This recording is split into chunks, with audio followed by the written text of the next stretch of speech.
And how it goes, in terms of the right?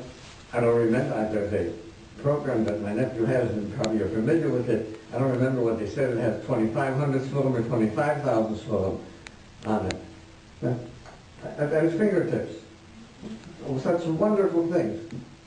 And yet, it's a churban. It is a disaster because people have become addicted to the internet. And there's some people who spend easily 40 hours a week on the internet. And it takes the time away from their eating, time away from the sleeping, time to forget associating with the family.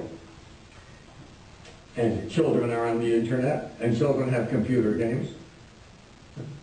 I was at a friend's house, and the little son, who was 11 years old, I saw that the child sat watching TV cartoons for 2.5 hours. He's a bright little boy. And I went over to him and I said to him, tell me something that you learned, that you remember that you learned last week. So he told me something. Tell me something from the cartoons that you saw last week. I said, you realize you just spent 2.5 hours totally wasted. Now, whatever you would have done with 2.5 hours, I'm not talking necessarily that he would have learned Plato, but even if he would learn geography or mathematics or whatever, right? Something, some kind of knowledge. Right? And so the internet and the TV has ruined a lot of bright minds.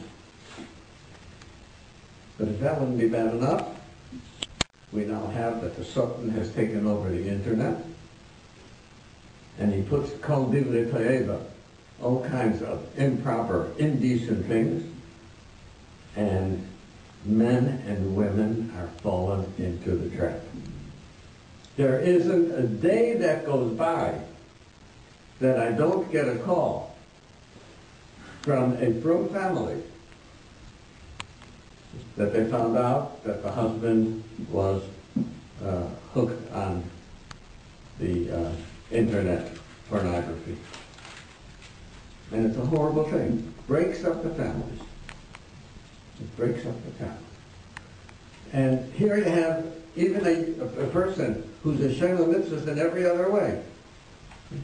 And you can see the kind of things that they write to me, right? Where a young man writes, I was the star of the yeshiva. I was the best bocha. And I knew what my future was going to be. I was going to be in Koilel. I was going to get married to some Rosh Yeshiva's daughter, and perhaps become a Rosh Yeshiva myself. My whole life was planned for me. And when I was 17, my parents brought the internet into the house. And since then, my life has been steadily downhill.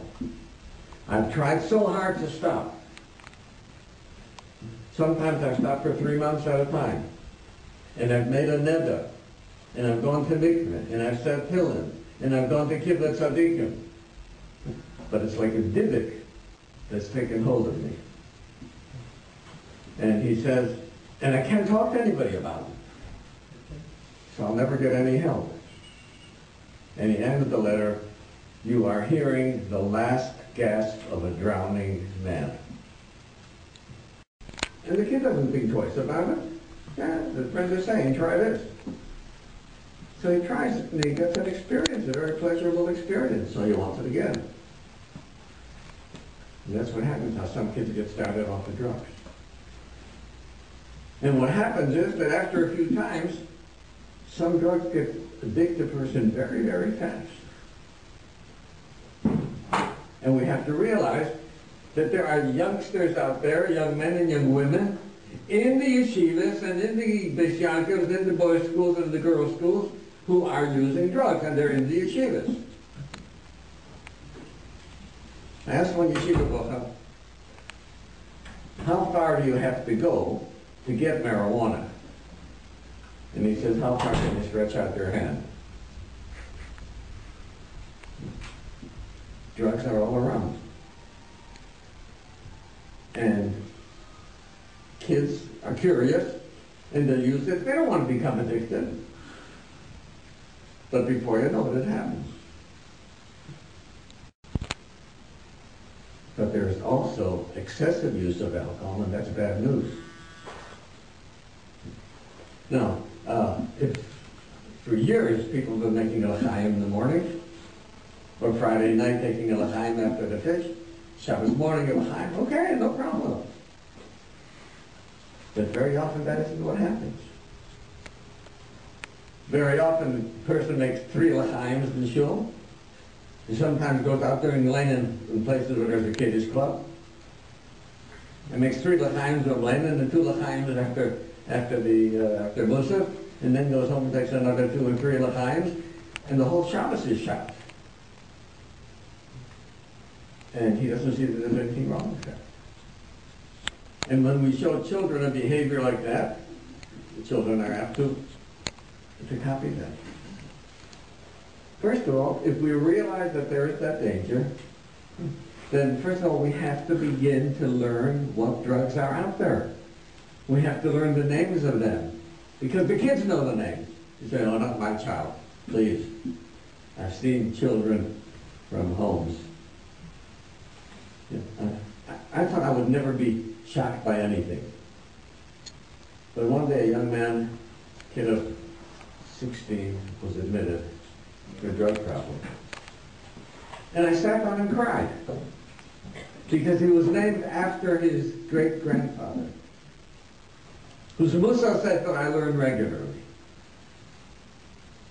One of the great tzaddikim, he carrying his grandfather's name, and it happened to him.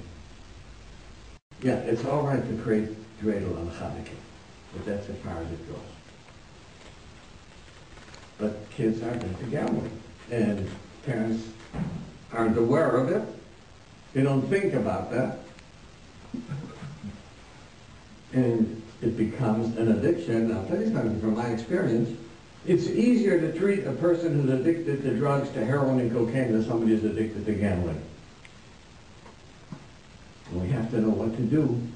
First of all, to talk to them about it, to let them know that it's a dangerous habit. And if we find that early on that there is a habit, to get some expert and ask him, what do I do in this case? Yeah, I found out my kid's gambling. Maybe foolish gambling, but it's still gambling. Is there anything that I should do about it? No. And the same thing with alcohol or drugs. Find the expert and talk to him about it.